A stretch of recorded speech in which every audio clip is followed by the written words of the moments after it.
The morning mist clung to the perimeter fence of forward operating base Raven like a shroud, obscuring the distant mountains where intelligence reports suggested enemy movement.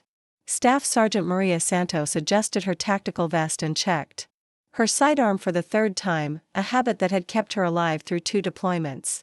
At 32, she carried herself with the measured confidence of someone who had learned to read danger in the smallest details, the way shadows fell across checkpoint approaches, the nervous energy of local contractors, the subtle shift in radio chatter that preceded trouble. Most of the soldiers passing through her security checkpoint saw only what they expected to see: another base security guard going through the motions of ID checks and vehicle inspections.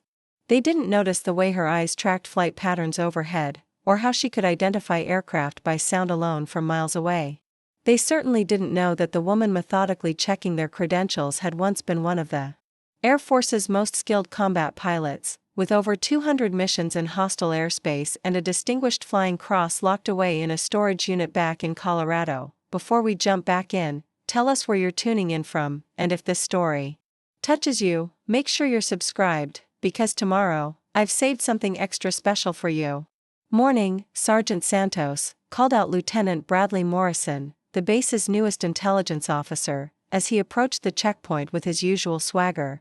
At 24, Morrison carried himself like someone who had learned military protocol from movies rather than experience. His uniform was pristine, his boots polished to a mirror shine, and his attitude suggested he viewed this deployment as a stepping stone to bigger things. Another exciting day of checking IDs? Maria scanned his credentials with practiced efficiency, her expression neutral. "Every day's exciting when you're paying attention, Lieutenant," she replied, handing back his identification. Morrison laughed, missing the subtle warning in her tone as he strutted toward the operations center. The interaction was typical of how most personnel treated her, polite but dismissive, seeing her role as mundane rather than crucial.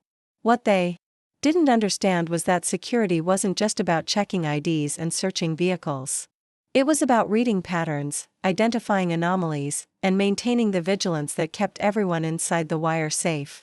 Maria had requested this assignment specifically, seeking the kind of quiet responsibility that let her contribute without drawing attention to a past she preferred to keep private. The reason for her discretion walked past her checkpoint 20 minutes later, laughing with a group of fellow pilots as they headed toward the flight line.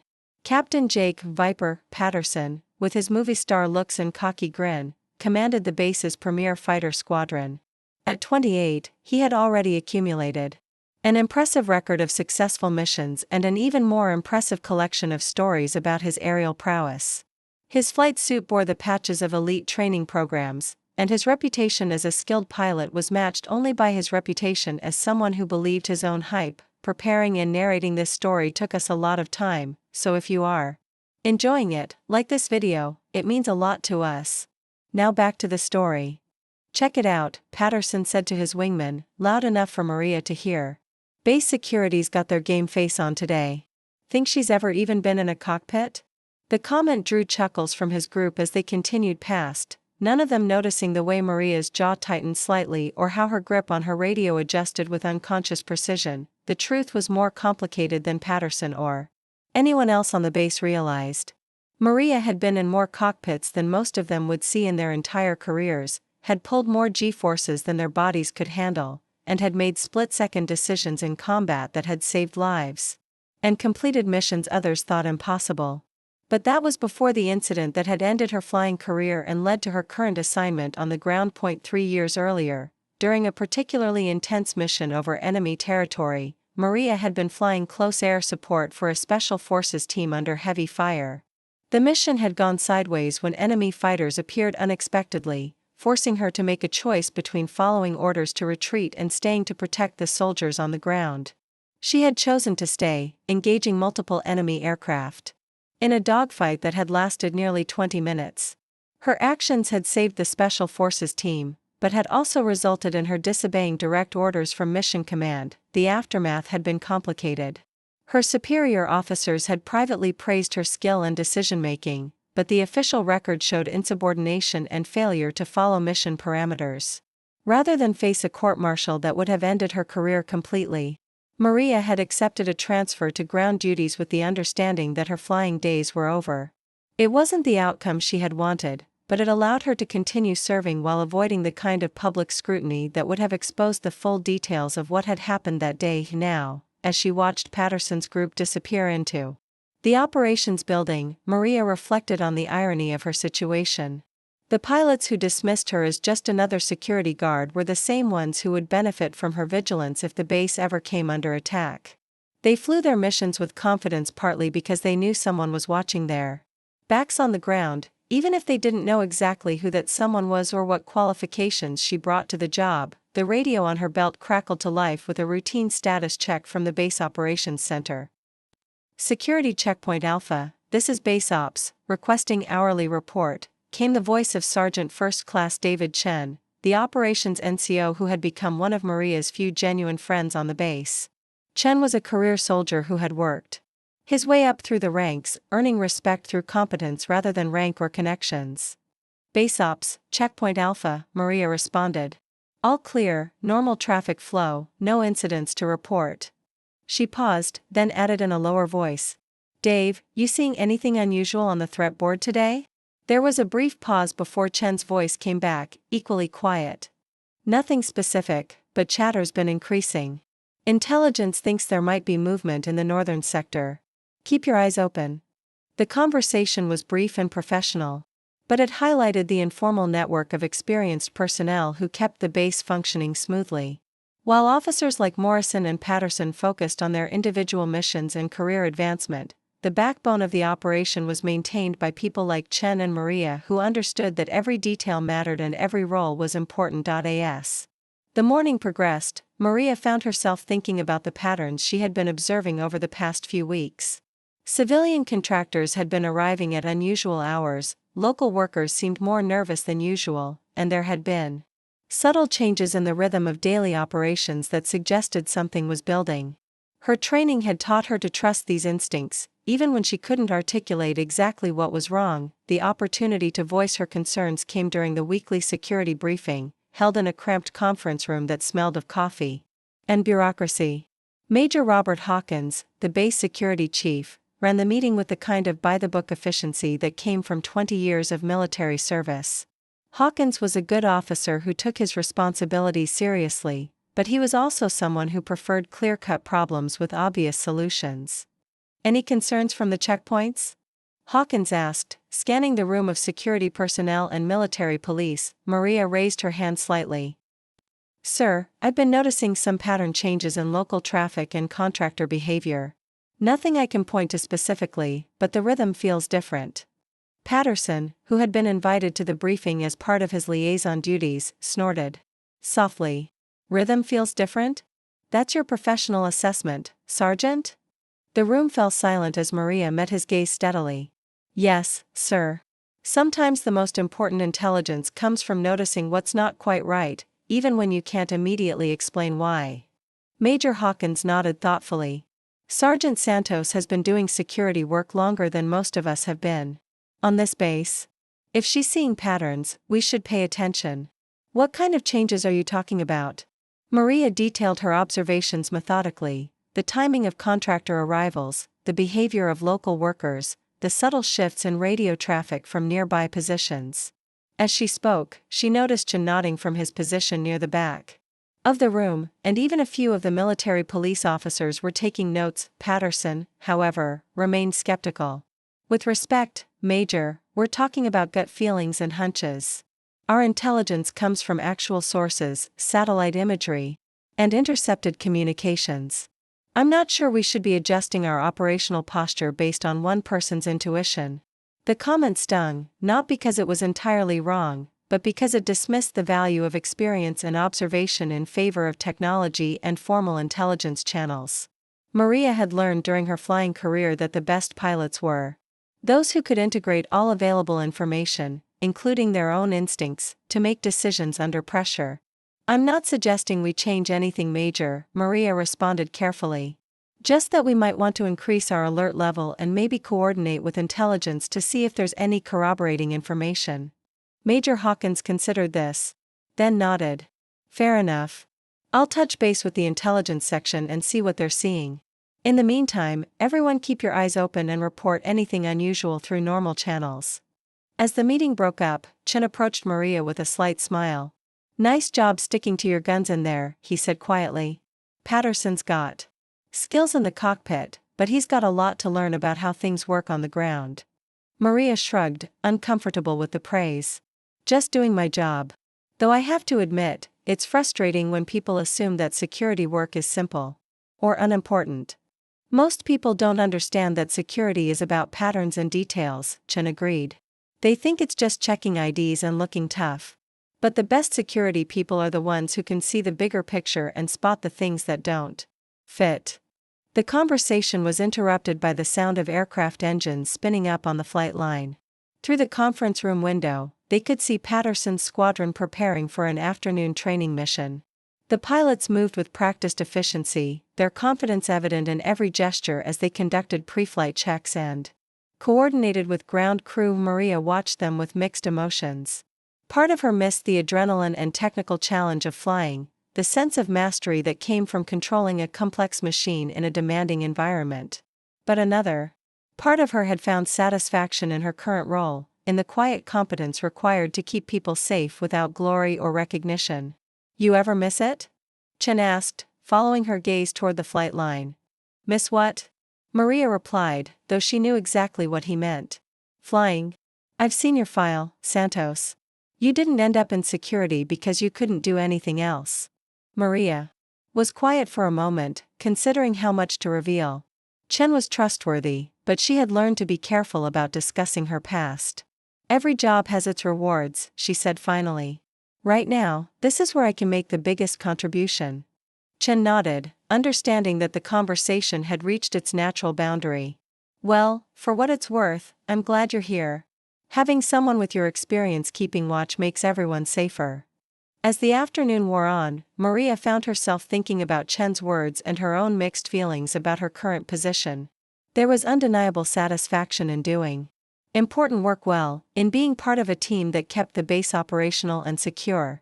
But there was also the constant awareness of capabilities that were going unused, skills that were slowly atrophying from lack of practice. The philosophical reflection was interrupted by an urgent call on her radio.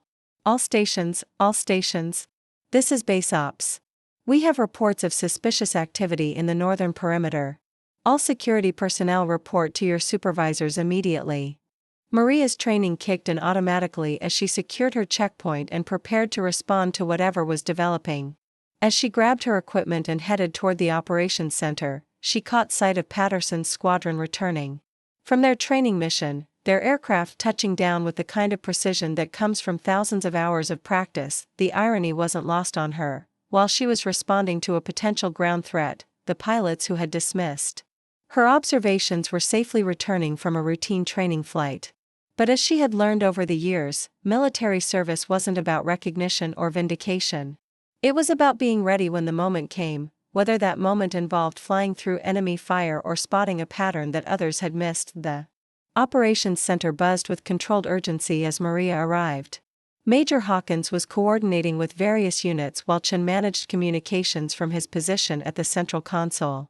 Lieutenant Morrison stood near the intelligence desk, his earlier swagger replaced by the focused attention of someone dealing with a real situation. "Sergeant Santos," Hawkins called out as she entered. "I need you to coordinate with the patrol teams. Your earlier observations about pattern changes, we're getting reports that might correlate with what you were seeing." The validation of her instincts provided no satisfaction, only the grim recognition that her concerns had been justified.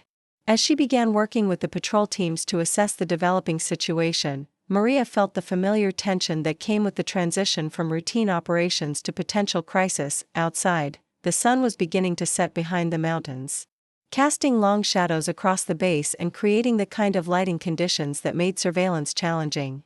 The timing seemed deliberate, suggesting that whatever was happening had been planned by people who understood military operations and the vulnerabilities that came with shift changes and reduced visibility. As Maria coordinated with the patrol teams and reviewed the incoming reports, she couldn't shake the feeling that the current situation was just the beginning of something larger. The patterns she had been observing weren't random, They were part of a plan that was now beginning to unfold. The question was whether they would be ready for whatever came next. The reports came in fragments, each piece adding to a picture that Maria was beginning to recognize from her previous deployments. A patrol team had spotted unusual vehicle movement near the northern access road. Local contractors had failed to show up for their evening shifts without explanation. Most concerning, the communications intercept station had detected increased radio chatter in frequencies known to be used by hostile forces. Lieutenant Colonel Sarah Mitchell, the base commander, arrived at the operations center with the kind of calm urgency that came from 25 years of military service. At 48, Mitchell had earned her position through a combination of tactical brilliance and political acumen, navigating the complexities of modern military leadership while maintaining the respect of her subordinates. She was one of the few senior officers who had actually read Maria's complete service record, understanding both her capabilities and the circumstances that had led to her current assignment. "What's our current assessment?" Mitchell asked, taking her position at the center of the operations floor. Her presence immediately focused the room's energy, transforming scattered reports into coordinated analysis. Major Hawkins stepped forward with a tablet displaying the base's tactical situation. "We've got multiple indicators suggesting coordinated hostile activity. Sergeant Santos' earlier observations about pattern changes appear to have been accurate. We're seeing deliberate positioning and timing that suggests reconnaissance leading to a planned operation." Mitchell's eyes found Maria across the room, and she nodded slightly in acknowledgement. "Sergeant Santos, I want you to brief me on exactly what you've been observing." The request surprised several people in the room, including Morrison, who had been expecting to take the lead on intelligence assessment. Maria stepped forward, her mind automatically organizing the information she had been collecting over the past weeks. "Ma'am, it started with timing anomalies," Maria began, her voice steady despite the attention focused on her. "Contractors arriving during shift changes when security protocols are most likely to be relaxed. Local workers avoiding eye contact and finishing their tasks faster than usual. Vehicle patterns that suggested surveillance of our patrol routes and checkpoint procedures." She paused, then continued with the kind of tactical analysis that revealed her deeper military background. "The communications intercept confirms what the behavioral patterns suggested. Someone has been studying our operations with the intent to exploit our vulnerabilities. The timing of tonight's activity, during the evening shift change and reduced visibility, indicates they're ready to move to the next phase." Patterson, who had been listening from his position near the flight operations desk, interjected with obvious skepticism. "Colonel, with respect, we're talking about speculation based on behavioral observations. Our actual intelligence sources indicate low probability of immediate threat. I think we might be overreacting to coincidence and normal operational variations." The comment created a moment of tension in the room. Mitchell studied both officers before responding, her expression giving nothing away. "Captain Patterson, what's your assessment of our current readiness posture?" "Ma'am, we have 2 fighters on alert status, standard defensive protocols in place, and normal patrol schedules. If there was a credible threat, intelligence would have provided specific warnings through proper channels." Maria felt the familiar frustration of being dismissed, but she also recognized the broader dynamic at play. Patterson wasn't wrong about following established procedures, but his confidence in formal intelligence channels reflected the kind of by-the-book thinking that could be exploited by enemies who understood how American forces operated. Lieutenant Colonel Mitchell seemed to reach the same conclusion. "Captain Patterson, I want you to quietly increase our alert status. Get your squadron ready for immediate response, but do it without creating obvious changes in our routine. Sergeant Santos, I want you to coordinate with our patrol teams and checkpoints to implement additional security measures that won't be visible to outside observers." The orders reflected the kind of nuanced leadership that balanced caution with operational security. Mitchell was taking the threat seriously while avoiding the kind of obvious defensive preparations that would alert potential attackers to the fact that their surveillance had been detected. As the meeting dispersed, Chen approached Maria with a concerned expression. "You realize what this means, don't you?" he said quietly. "If you're right about coordinated hostile activity, we're looking at something bigger than a random attack. This could be the beginning of a significant operation." Maria nodded, her mind already working through the tactical implications. The question is whether they're planning a direct assault on the base or if this is preliminary to something else. The pattern suggests they're after something specific, not just trying to cause casualties. Their conversation was interrupted by the arrival of Master Sergeant Elena Rodriguez, the base's senior intelligence analyst. Rodriguez was a 20-year veteran who had earned her reputation through careful analysis and accurate threat assessment. Unlike Morrison, who relied heavily on technology and formal reports, Rodriguez understood the value of human intelligence and pattern recognition. "Sergeant Santos," Rodriguez said, approaching with a folder in her hands. "I've been reviewing the data you provided, and I think you should see this." She opened the folder to reveal satellite imagery and communications intercept reports. "The patterns you identified correlate with intelligence we've been receiving from regional sources. Someone has been conducting systematic reconnaissance of our operations." The validation was both satisfying and concerning. Maria studied the reports, recognizing the kind of methodical preparation that preceded major operations. This level of coordination suggests significant resources and planning. "We're not dealing with a random local group." Rodriguez nodded grimly. "Which brings us to the question of what they're ultimately after. This base isn't just a forward operating position, we're the primary staging area for regional operations. And the main supply hub for 3 other installations. If someone wanted to disrupt American operations in this sector, taking out this base would be a strategic victory." The implications were sobering. Forward operating Base Raven wasn't just another military installation, it was a crucial node in the regional security network. Its loss would force American forces to restructure their entire approach to the area, potentially abandoning strategic positions and leaving Allied forces vulnerable. As if summoned by the gravity of the situation, Lieutenant Colonel Mitchell returned to the operations center with updated orders from regional command. "People, we've just received intelligence that confirms our concerns. There are credible reports of a significant hostile force moving toward our area of operations. We're implementing heightened security measures immediately." The room's energy shifted as personnel began executing the protocols that would transform the base from routine operations to combat readiness. Maria found herself assigned to coordinate perimeter security, a role that would put her at the center of the base's defensive preparations over the next several hours, as darkness settled over the base. Maria worked with the patrol teams to implement the enhanced security measures. The changes were subtle but significant: additional checkpoints, modified patrol routes, and increased communication protocols that would make it harder for attackers to predict defensive positions. It was during one of these coordination meetings that Maria encountered Staff Sergeant James "Gunny" Thompson, the base's senior enlisted Marine. Thompson was a combat veteran who had served in multiple theaters and had earned his reputation through competence under fire. Unlike some of the younger personnel, Thompson had the kind of experience that let him recognize expertise in others, regardless of their current assignment. "Sergeant Santos," Thompson said, approaching her position near the communications hub. "I've been watching how you're coordinating these security changes. You're thinking like someone who's done this before at a higher level." Maria looked up from the tactical map she had been studying, uncertain how to respond. Thompson's observation was accurate but potentially problematic if it led to questions about her background that she wasn't prepared to answer. "Just applying basic security principles, Gunny," she replied carefully. "Every position has its vulnerabilities, and most attacks exploit predictable patterns." Thompson nodded, but his expression suggested he understood there was more to the story.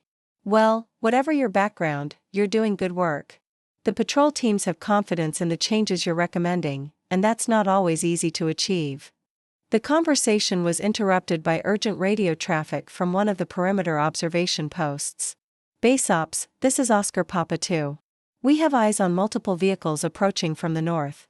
Estimate 12 to 15 personnel dismounting. Approximately 2 clicks from the perimeter." The report galvanized the operations center as personnel rushed to their positions. Maria found herself at the center of the coordination effort, her security responsibilities suddenly becoming the base's primary concern. Lieutenant Colonel Mitchell took command of the response with calm efficiency. "All stations, implement defensive Protocol Delta. I want those approaches covered with overlapping fields of fire, and I want to know exactly what we're dealing with before anyone starts shooting." As the base's defensive systems activated, Maria realized that her weeks of observation and pattern recognition had been preparation for this moment. The hostile force approaching the base wasn't conducting a random attack, they were implementing a plan that had been weeks in development, and their success would depend on how well they understood American defensive procedures. The tactical situation became clear as reports continued to arrive from the observation posts. The approaching force was well equipped and moving with military precision, suggesting professional training and possibly foreign support. Their approach routes indicated knowledge of the base's defensive positions and patrol schedules, confirming that the earlier reconnaissance had been thorough and systematic. "They're probing our eastern perimeter," Maria reported to Mitchell after reviewing the latest intelligence. "But the main approach is going to be from the north, where they can use the terrain to mask their movement until they're within striking distance." Mitchell nodded, her expression grim. "What's your recommendation for our defensive posture?" The question put Maria in an uncomfortable position.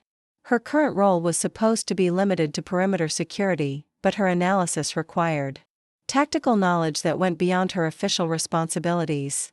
She could provide basic security recommendations, or she could reveal the depth of her military experience and offer the kind of strategic assessment that might save lives. "Ma'am, they're using a classic diversionary approach," Maria said, making the decision to prioritize mission success over personal concerns. "The eastern probe is designed to draw our attention and resources while the main attack comes from the north. If we reinforce the eastern perimeter as expected, we'll be vulnerable to the primary assault." The assessment was delivered with the kind of tactical precision that came from extensive combat experience. Several officers in the room looked surprised by the sophistication of Maria's analysis, but Mitchell simply nodded as if she had been expecting exactly this level of expertise. "Recommendations?" Mitchell asked. "We need to appear to respond to the eastern probe while actually strengthening our northern defenses. Let them think their diversion is working while we prepare for the real attack." The plan was sound, but implementing it would require careful coordination and the kind of tactical deception that demanded experience under fire. As Maria began working with the patrol teams to implement the defensive strategy, she felt the familiar tension of combat operations, the heightened awareness, the careful calculation of risk and response, the knowledge that mistakes would have lethal consequences. Patterson, who had been monitoring the situation from the Flight Operations Center, approached with obvious concern. "Colonel, shouldn't we be getting air support involved? If we're dealing with a significant hostile force, our fighters could engage them before they reach the perimeter." The suggestion was tactically sound but strategically problematic. Airstrikes would be effective against the approaching force, but they would also reveal the base's awareness of the attack and potentially trigger escalation from other hostile forces in the area. "Not yet," Mitchell decided. "Let's see how this develops. Air support is our ace in the hole, but once we play it, we lose the element of surprise." As the hostile force continued their approach, Maria found herself thinking about the broader implications of the attack. This wasn't just a local operation, it was part of a larger strategy designed to test American defenses and potentially achieve a propaganda victory that would encourage further attacks. The realization added urgency to the defensive preparations. If the base fell, it wouldn't just be a tactical defeat, it would be a strategic victory for hostile forces that would resonate throughout the region. The stakes were higher than just defending a military installation, they were fighting to maintain the credibility of American military power in a strategically important area. As midnight approached, the hostile force reached their final approach positions. The base's defensive systems were ready, but the real test was about to begin. Maria checked her equipment one final time, knowing that the next few hours would determine whether her weeks of observation and analysis had been sufficient preparation for the challenge ahead. The radio crackled with final position reports as the defending forces prepared for contact. In the distance, the first probe of the eastern perimeter was beginning, exactly as Maria had predicted. The question now was whether the base's defenders would be ready for the real attack when it came. The attack came at 0147 hours, preceded by the whistle of incoming mortars that sent personnel diving for cover across forward operating base Raven. Maria had been coordinating with the perimeter guards when the first explosions lit up the night sky, their orange flashes revealing the silhouettes of hostile forces advancing on multiple fronts. Contact north, contact north. The radio crackled with urgent reports from Observation Post 7. Multiple hostiles advancing with heavy weapons. We're taking effective fire. Lieutenant Colonel Mitchell's voice cut through the chaos with calm authority. All stations, implement defensive protocol Delta. Air support, get airborne immediately. Maria found herself at the center of the tactical response, her weeks of preparation suddenly becoming the difference between organized defense and chaos. The hostile force was attacking exactly as she had predicted, the eastern probe intensifying to draw attention while the main assault emerged from the northern approach. They're using the ravine system to mask their advance, Maria reported to Mitchell while coordinating defensive positions. The northern team needs immediate reinforcement, but they're going to try to flank us from the east once we commit our reserves. The battle raged for 3 hours, with enemy forces demonstrating the kind of tactical sophistication that confirmed Maria's assessment of their capabilities. These weren't random insurgents, they were professional soldiers with intimate knowledge of American defensive procedures. Captain Patterson's fighter squadron had scrambled at the first sign of trouble, but the enemy had prepared for air support. Surface-to-air missiles began streaking through the pre-dawn darkness, forcing the aircraft to operate at higher altitudes where their effectiveness was limited. Viper lead, this is Viper 2, came Lieutenant Sarah Chen's voice over the radio. I'm taking heavy fire from multiple SAM sites. These guys came prepared for. The transmission cut off abruptly, replaced by the emergency locator beacon that indicated an aircraft down. Patterson's voice immediately filled the radio frequency, tight with concern for his wingman. Viper 2 is down, approximately 8 clicks north of the base. I've got eyes on the crash site, but there's heavy enemy activity in the area. We need immediate search and rescue. The situation had become critical. Lieutenant Chen was down in enemy territory, and standard rescue protocols would take hours to coordinate, time she didn't have with hostile forces closing in on her position. Where's our rescue capability?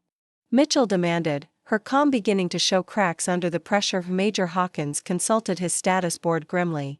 Our dedicated rescue aircraft is down for maintenance.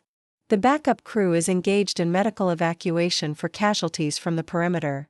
We're looking at a minimum 2-hour delay before we can mount a rescue operation. 2 hours might as well be forever, Patterson interjected from his position at the flight operations desk. The enemy knows exactly where she went down. If we don't get her out now, we won't get her out at all. The room fell silent as the tactical reality sank in. Lieutenant Chen was trapped behind enemy lines with hostile forces converging on her position, and the base's standard rescue capabilities were unavailable when they were needed most. It was Sergeant Chen who broke the silence, his voice carrying the weight of information that few people in the room possessed. Colonel, Sergeant Santos is rated on multiple aircraft types. She might be our only option. All eyes turned to Maria, who had been coordinating defensive positions from her station near the communications hub. Lieutenant Colonel Mitchell studied her with sudden understanding, seeing past the security uniform to the capabilities that had been hidden beneath. Your personnel file indicates extensive flight qualifications, Mitchell said carefully. Are you current on rescue operations? Maria felt the familiar tightness in her chest that came whenever her flying background was discussed. This was the moment she had been avoiding for 3 years, the return to the cockpit that represented everything she had lost and everything she had been trying to forget. But Lieutenant Chen was dying while they debated options, and Maria's personal concerns seemed insignificant compared to saving a fellow pilot's life.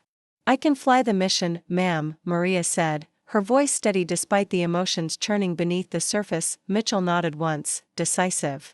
Get her airborne. Whatever resources she needs, make it happen. 20 minutes later, Maria found herself strapping into the cockpit of a UH-60 Black Hawk helicopter, her hands moving with muscle memory across controls she hadn't touched in 3 years. The aircraft was configured for combat search and rescue, with defensive systems and medical equipment that would be essential for the mission ahead. Master Sergeant Thompson had volunteered as crew chief, bringing his combat experience and medical training to support the rescue operation. As they lifted off into a dawn sky filled with smoke and enemy fire, Maria felt the familiar sensation of flight returning, the subtle vibrations of the aircraft, the response of the controls, the three-dimensional Awareness that came from years of flying in combat. Viper 2's last known position is 8 clicks north-northeast, Thompson reported over the intercom. Intelligence indicates heavy enemy activity in the area, including mobile SAM sites and ground forces. Maria acknowledged the briefing while her mind automatically began calculating approach routes and escape plans. Flying low through the mountain valleys would provide terrain masking but would also limit her maneuvering options. The alternative was a direct approach that would expose them to enemy fire but would reduce the time Lieutenant Chen remained in hostile territory. We're going in fast and low, Maria decided, her combat pilot training taking over. One pass. To locate and extract. If we don't get her on the first try, we'll reassess. The helicopter thundered through the valleys at near ground level, Maria using every technique she had learned in her years as a combat pilot. Enemy positions opened fire as they approached the crash site, but she pressed through the defensive fire using aggressive maneuvering and terrain masking that would have been impossible for anyone without extensive combat flying experience. She found Lieutenant Chen's position under heavy enemy fire, the young pilot wounded but alive beside her crashed aircraft. Enemy forces were closing in from multiple directions, their intent clearly to capture or kill the downed American pilot. There, 2 o'clock. Thompson called out, spotting Chen's position. But we've got hostiles moving in from the east and north. This is going to be tight. Maria brought the helicopter down in a landing that required split-second timing and precise control. The aircraft touched down in a clearing barely large enough for the rotor diameter, with enemy fire intensifying. From all sides. Go, go, go. Thompson shouted as he and the medical technician rushed to retrieve the injured pilot. Maria held the aircraft steady despite the incoming fire, her focus narrowed to the essential task of maintaining position until her crew could complete the rescue. Enemy fire intensified as they loaded Lieutenant Chen into the helicopter, bullets striking the aircraft's armor and creating spider web patterns in the cockpit glass. Maria felt the familiar hyper-awareness of combat, time seeming to slow as she processed multiple threats simultaneously while keeping the aircraft stable for the rescue operation. We're up, Thompson called as they lifted off with their patient secured. But the extraction was only the beginning of the challenge. The return flight would require flying through enemy territory that was now fully alert to their presence. Maria used every technique she had learned in her years as a combat pilot, flying nap of the earth through valleys and canyons while enemy forces tried to track their movement. Surface-to-air missiles streaked past the aircraft as she used terrain masking and aggressive maneuvering to avoid the worst of the defensive fire. The helicopter took multiple hits during the return flight, but Maria's skilled flying kept them airborne until they reached the relative safety of the base's defensive perimeter. She delivered Lieutenant Chen safely to the medical facility, where the young pilot would make a full recovery from her injuries. As she shut down the helicopter's engines, Maria found herself surrounded by personnel who had watched her perform what many considered an impossible rescue. The base's defenders had successfully repelled the enemy attack, but the rescue mission had become the defining moment of the battle. Captain Patterson approached with obvious respect, his earlier arrogance replaced by genuine admiration. "I owe you an apology, Sergeant," he said quietly. "And my wingman owes you her life. I've never seen flying like that outside of the most elite units." Lieutenant Colonel Mitchell appeared at Maria's side as she climbed from the cockpit, her expression mixing relief with assessment. "Outstanding work, Major Santos," she said, using a rank that surprised everyone present. "Ma'am?" Maria asked. Confused by the unexpected promotion, Mitchell smiled, holding up a folder that contained official orders. "Your promotion came through this morning, along with reassignment orders. It seems someone at command has been watching your career and decided we've been underutilizing your talents. Effective immediately, you're the new Deputy Operations Officer." As word spread through the base about the rescue mission, Maria realized that her days of being dismissed as just base security were over. The quiet guardian had proven herself when it mattered most, and her hidden capabilities were no longer hidden. The morning sun broke through the clouds as the base began assessing the damage and celebrating their successful defense. Maria stood on the flight line, watching the sunrise and thinking about her father's words from years earlier. Sometimes the strongest statement isn't dominating someone else, it's refusing to let them dictate who you are or what you're capable of becoming. She had found her place at last, not as someone hiding from her past, but as someone ready to embrace her future. The rescue mission had been more than a return to the cockpit, it had been a return to herself, to the person she had been before circumstances had forced her to the ground. Lieutenant Chen approached on crutches, her injuries healing but her gratitude evident. "Thank you," she said simply. "For believing in what was possible when everyone else saw only what was impossible." Maria nodded, understanding that the young pilot wasn't just talking about the rescue mission. She was talking about the courage to be who you really are, even when others can't see it. The story of the base security guard who flew the impossible rescue would spread throughout the military, becoming one of those legends that reminded people never to underestimate the person next to them. But for Maria, the real victory wasn't recognition or promotion, it was the knowledge that she had answered the call when it mattered most. The end.